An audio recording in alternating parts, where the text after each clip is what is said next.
Vous savez, l'Afrique, c'est ce que je disais au départ, c'est un outil de financement, mais également d'accompagnement.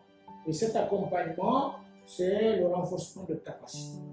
Nous allons mettre en place avec le Centre national de formation et de perfectionnement des cadres et élus locaux, qui est un EPA également qui se trouve au ministère de l'administration du territoire, qui s'occupe du renforcement de capacités de nos élus et cadres au niveau décentralisé et déconcentré.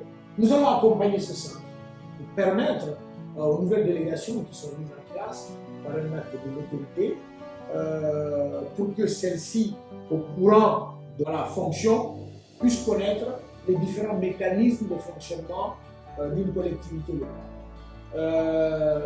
Nous allons donc apporter sur plusieurs thématiques qui concernent, n'est-ce pas, les collectivités locales, apporter notre appui technique et financier pour permettre à l'exécutif communal, mais également au conseil délibérant, que chacun puisse connaître son rôle dans le cadre de la décentralisation.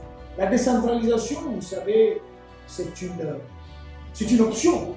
Et c'est une option, et quand un État a choisi cette option, il doit mettre les moyens et des hommes, donc des ressources humaines, mais également des ressources financières.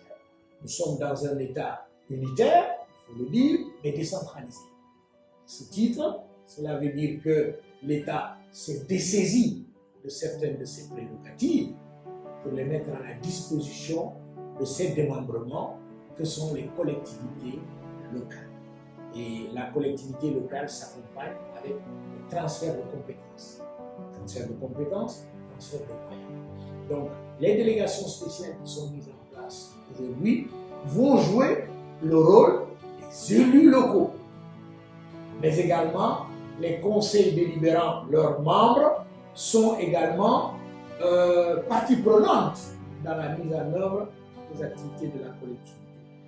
Donc il faudrait que ces derniers puissent être outillés pour jouer efficacement leur rôle dans la vision, n'est-ce pas, de nos autorités actuelles qui veulent faire de la décentralisation un levier important pour le développement sous le leadership du général de corps d'armée, Mamadi Doumbouya, et de son gouvernement à la tête duquel se trouve son Excellence Amadou Doumbouya, qui, en parfaite intelligence avec le président de la République, veut amener notre pays vers une émergence économique, mais à travers une décentralisation poussée et soutenue.